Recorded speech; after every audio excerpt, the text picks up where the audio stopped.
Today, you'll learn English with the news. We'll read a news article together on the conflict between the US and Iran. Welcome back to JForrest English. Of course, I'm Jennifer. Now let's get started. Our headline, more military strikes amid ceasefire extension talks. So we have two things. We have military strikes, ceasefire extension talks. So talks, this represents meetings because this is a noun. It's not a verb. The verb is to talk. She talks to her parents every day. But in this context, it's a noun in the same meaning as meeting. We're having meetings this week. We're having talks this week. It's often used in a business or political context. So the talks, the meetings are related to ceasefire extension. So extension means prolonging a date, making a date longer.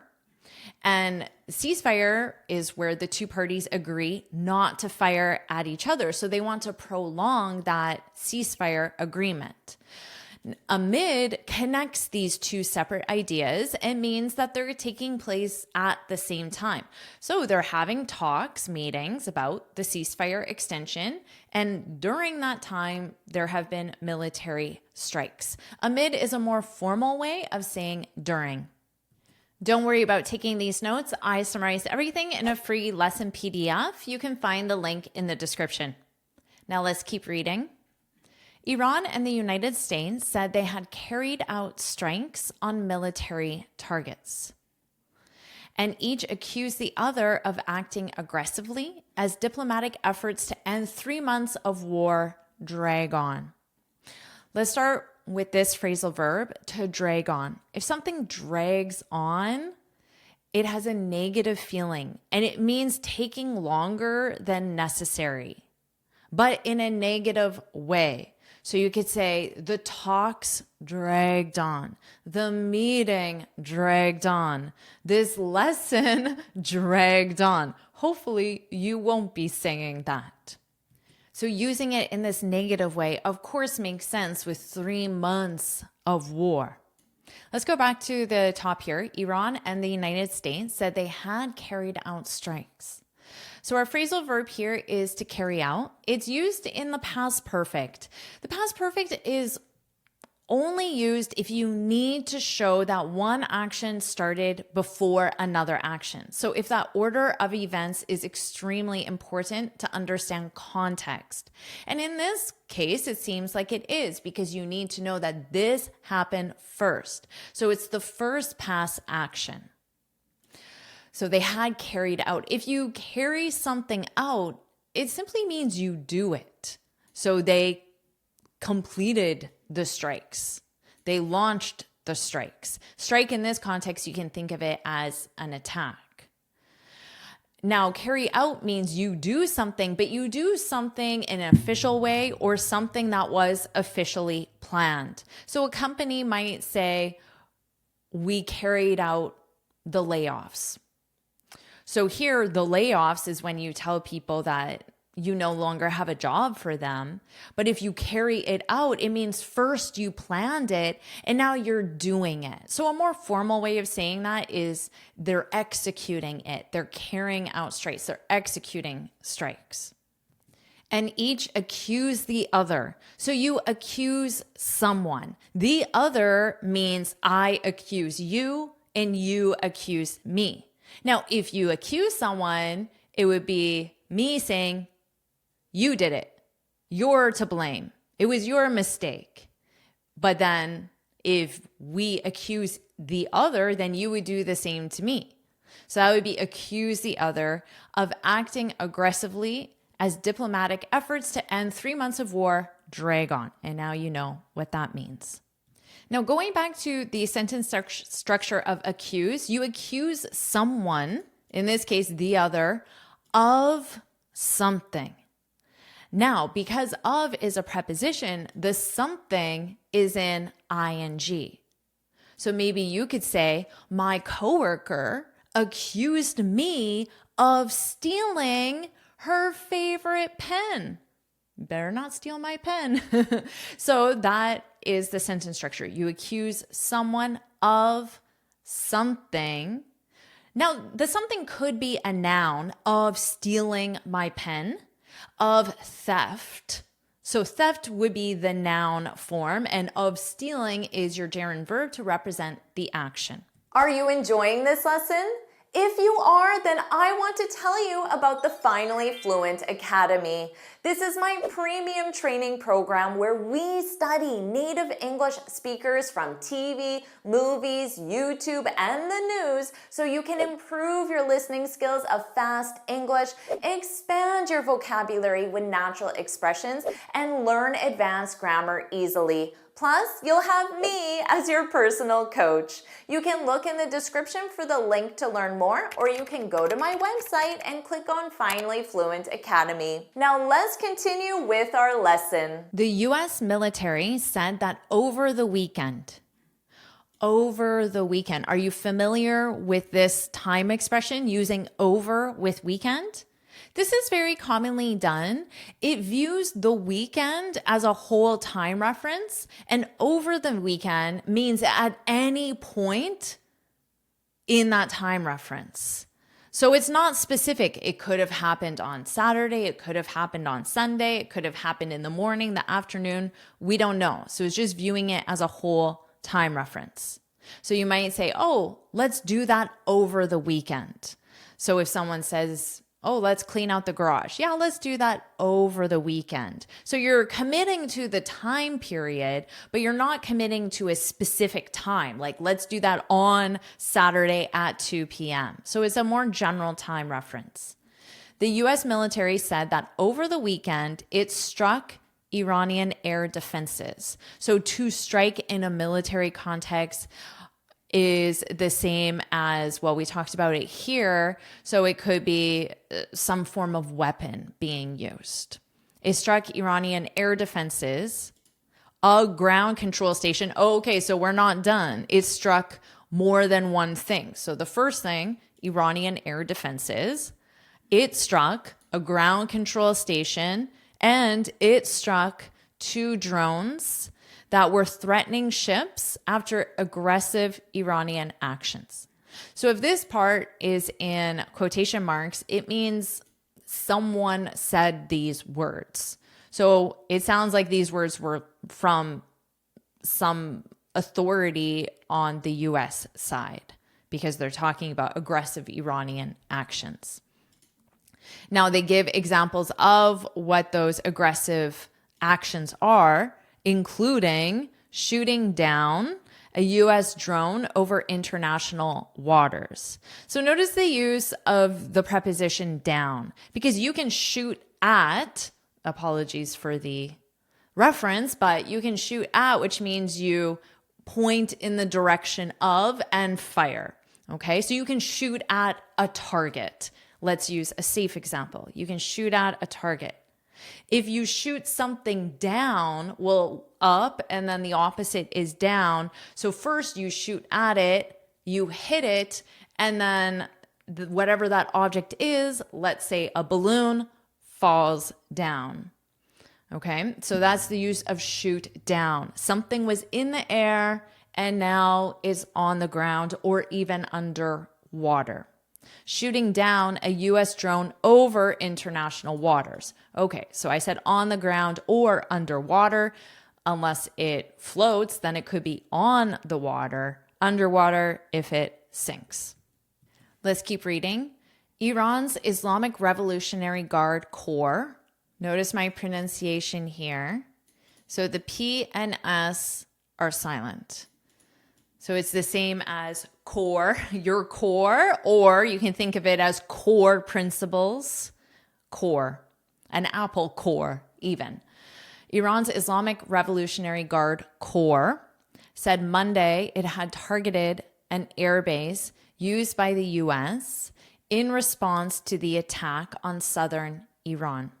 So again, the use of the past perfect, because when you're explaining events in a journalistic way, it's important to understand the timeline.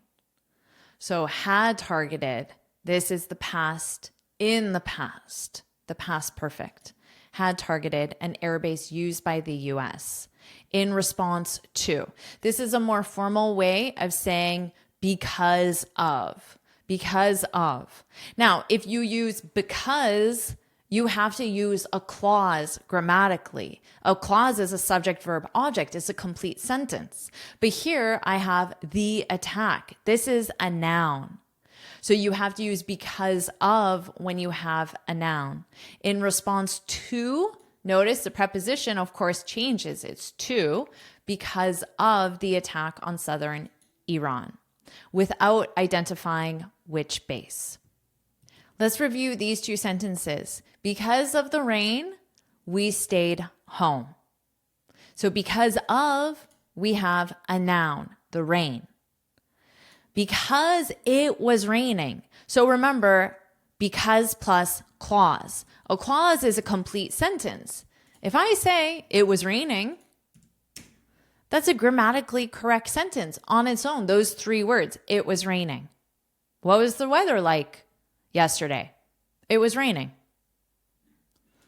Because it was raining, we stayed home. So when you just use because, you connect it with a clause, a complete sentence, subject, verb, object. Let's keep reading. U.S. forces intercepted 2 Iranian ballistic missiles targeting American forces. Okay, if they intercepted, this is a common sports term, at least in American football, which we just call football. So if you throw a ball and I'm throwing it to Fred, but then John jumps up and grabs the ball and Fred doesn't get the ball, John intercepted the ball.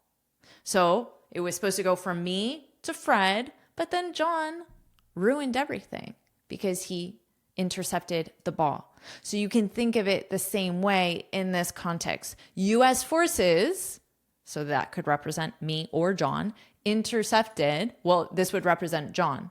U.S. forces intercepted 2 Iranian ballistic missiles. So that would be the football going from me to Fred, targeting American forces. So this targeting American forces means that American forces were the target.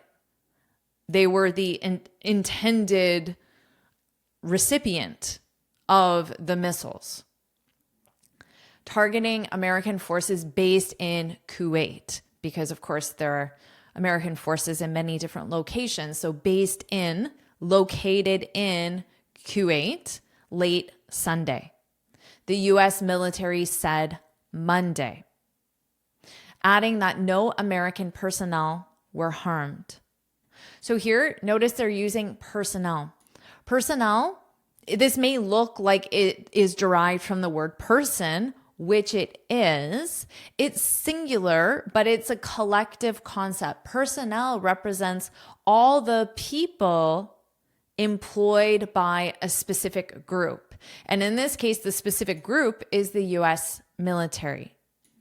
So that would be, you could call them military personnel, which is commonly done, military personnel. That no American personnel were harmed.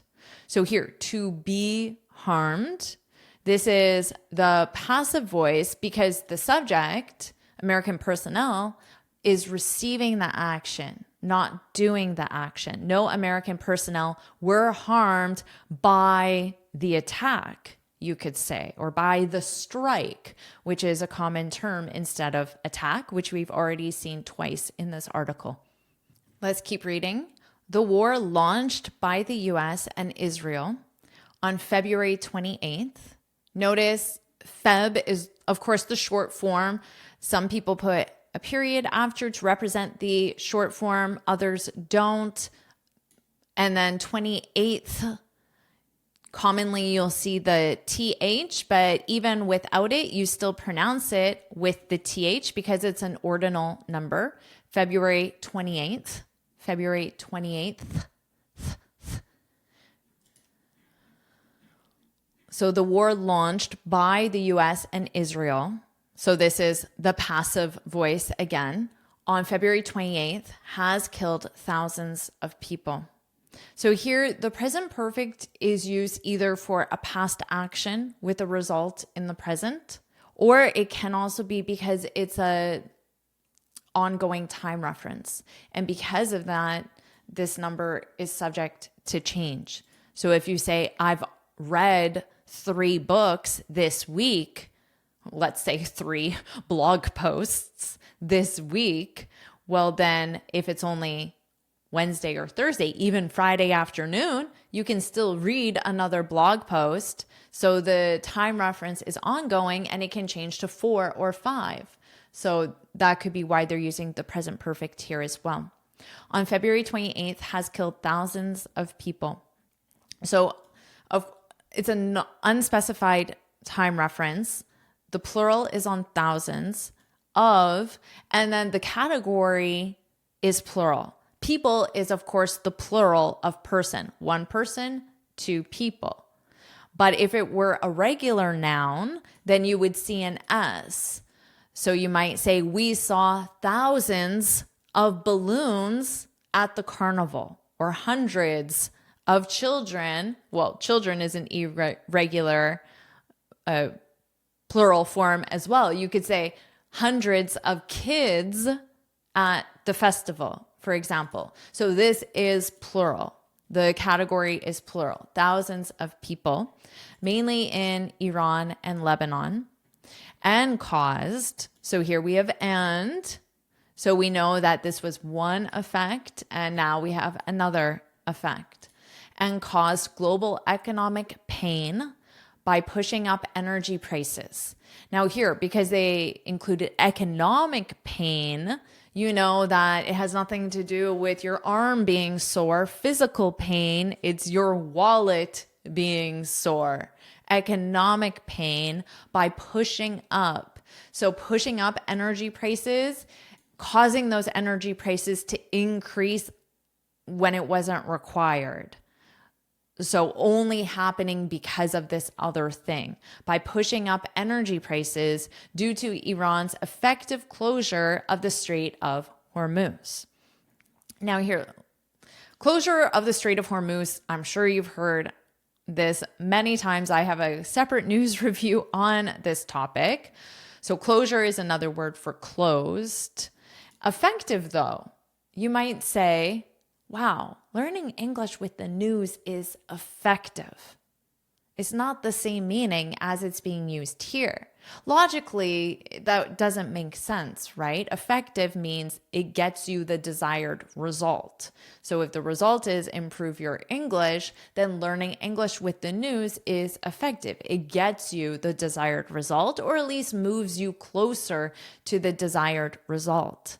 But here, effective closure of the Strait of Hormuz, this means that the strait wasn't officially closed in the sense that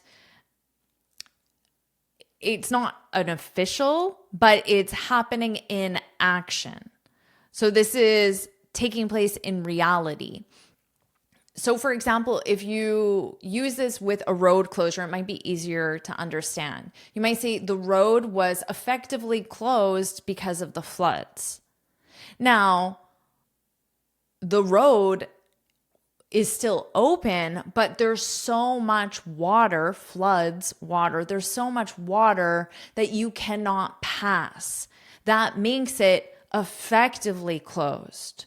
So it's closed in practice, in your day-to-day life, even though it's nothing official. They didn't even put a block. It's just there's so much water you cannot cross. So that's how the word effective is being used. And then I use it as effectively. The road was effectively closed because of the floods. Let's keep reading. In a late night social media post, so late night is an adjective. It describes the social media posts. You could say in a social media post, posted late at night.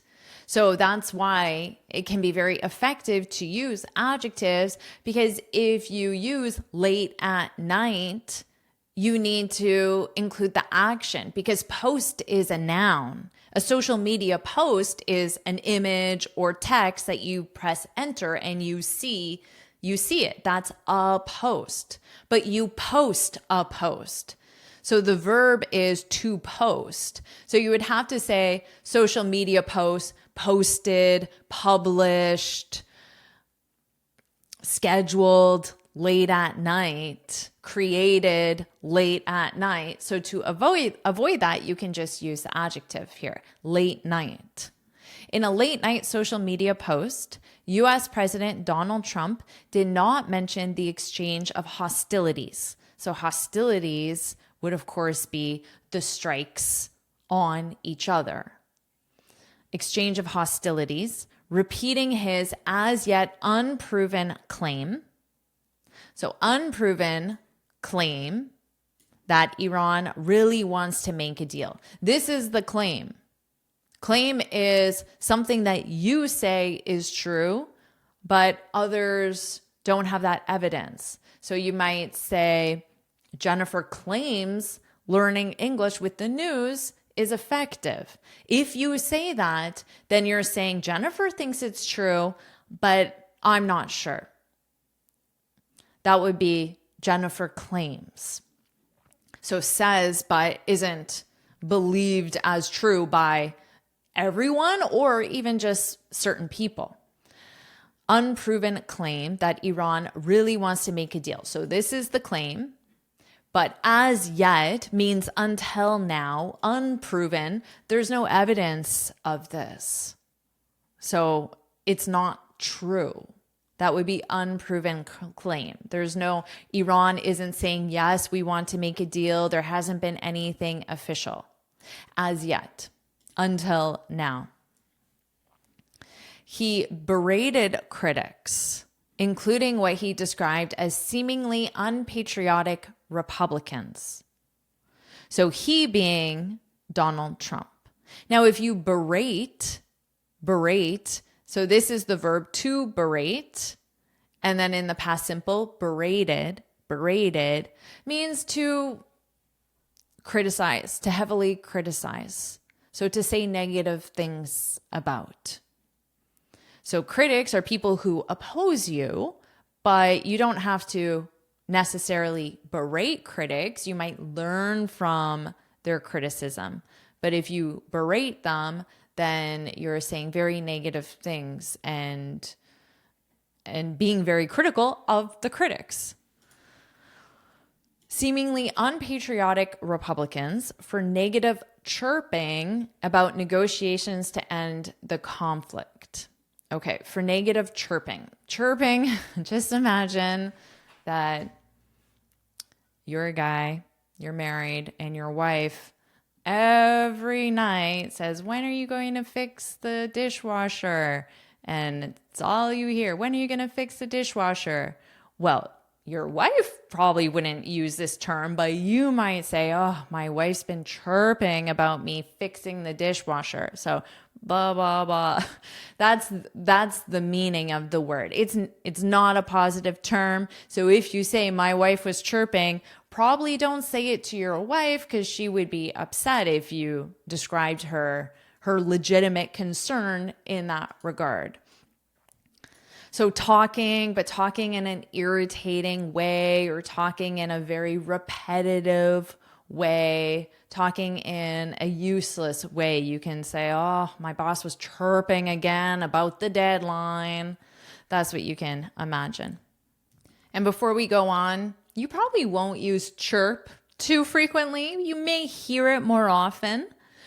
But notice the preposition about, just like you talk about something, same preposition, you chirp about something.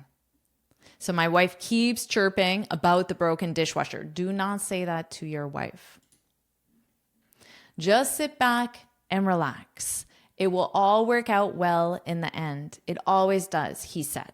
So even before we got to this part, you would know that these are coming out of the words or the mouth of Donald Trump. These are the words of Donald Trump because we have quotations, and it's the last person that was just referenced. If a new subject is not introduced, then you assume that the subject is the same one. And the subject was Donald Trump. Just sit back and relax. So I'm sitting back, right now, but that's generally what you say to someone in a context of relax, maybe before a meeting or before you watch a movie, even just sit back and relax. It will all work out. Now you can say it'll all work out in the end. You don't even need the word well. It'll work out well in the end. You can include it, of course, grammatically, but if you say it will all work out, it means that it will get the desired result. So you might say, I submitted the project late, but it all worked out, which means you got the desired result, whatever that was. But you could add it worked out well in the end, just to give more information. In the end means that when the war concludes. So that would be in the end. It always does, he said. Despite Trump's remarks, so despite means don't consider this. Pretend he didn't say it. That would be despite. Just like if you say, despite the rain, we went for a walk, you ignore the rain. Don't look at the rain. Let's just go anyway. So despite Trump's remarks, another way for words, whether formal or not, an Iranian foreign ministry spokesperson accused Washington of constantly shifting its negotiating stance. Stance in this sense represents position. So their position, their stance might be, we will only sign this agreement if you include this. So that would be their stance, their position. And negotiating stance, of course, this is from the verb to negotiate. This functions as an adjective in this case. And we already saw the sentence structure accused someone. In this case, Washington represents the location of the White House. So it represents the United States government. Accused Washington of doing something, of shifting its stance. Now, constantly gives more information about the verb shift, all the time, nonstop. And we already discussed negotiating gives more information about the stance, because what stance? You could have different stances. My stance on healthcare, my stance on childcare, my stance on education. So in a political context, there are many different stances or positions. And of course, in everyday life. And urge. So remember, the spokesperson did this one thing, accused, and did this other thing, urged. So the verb is changing because the first action was accused, and now the second action is urged. Notice that pronunciation, You don't really hear this vowel at all. You just hear the R, urged. This will be a hard one for certain backgrounds. I'm thinking of my Asian students. Urged. Because we have the soft D. Urged.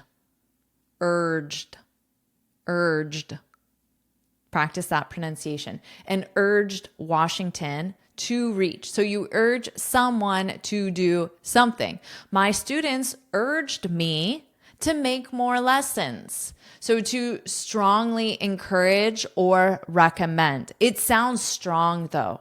So it's not just you should, it's more of you must, you need to. So it's strong. And urged Washington, the US government, to reach a clear and definitive position as soon as possible. So of course, you know this time reference, as soon as possible. The acronyms are ASAP, or did you say ASAP, ASAP, ASAP, ASAP, ASAP. Both of those are acceptable acronyms, and they're both very commonly used. No difference. I use both of them interchangeably, and so can you, but just get comfortable with one if you prefer. And that's the end of the article. So now I'll read the article from start to finish, and you can focus on my pronunciation. More military strengths amid ceasefire extension talks. Iran and the United States said they had carried out strikes on military targets, and each accused the other of acting aggressively as diplomatic efforts to end 3 months of war drag on. The U.S. military said that over the weekend it struck Iranian air defenses, a ground control station, and 2 drones that were threatening ships after aggressive Iranian actions, including shooting down a U.S. drone over international waters. Iran's Islamic Revolutionary Guard Corps said Monday it had targeted an airbase used by the U.S. in response to the attack on southern Iran, without identifying which base. U.S. forces intercepted 2 Iranian ballistic missiles targeting American forces based in Kuwait late Sunday, and the U.S. military said Monday, adding that no American personnel were harmed. The war launched by the U.S. and Israel on February 28th has killed thousands of people, mainly in Iran and Lebanon, and caused global economic pain by pushing up energy prices due to Iran's effective closure of the Strait of Hormuz. In a late-night social media post, U.S. President Donald Trump did not mention the exchange of hostilities, repeating his as-yet unproven claim that Iran really wants to make a deal. He berated critics, including what he described as seemingly unpatriotic Republicans, for negative chirping about negotiations to end the conflict. Just sit back and relax. It will all work out well in the end. It always does, he said. Despite Trump's remarks, an Iranian foreign ministry spokesperson accused Washington of constantly shifting its negotiating stance and urged Washington to reach a clear and definitive position as soon as possible. Do you want to keep learning English with the news? If you do, put yes, yes, yes, yes, yes, yes, put yes, yes, yes in the comments below. And of course, make sure you like this lesson, share it with your friends, and subscribe so you're notified every time I post a new lesson. And you can get this free speaking guide where I share 6 tips on how to speak English fluently and confidently. You can click here to download it or look for the link in the description. And here's another lesson I know you'll love. Watch it now.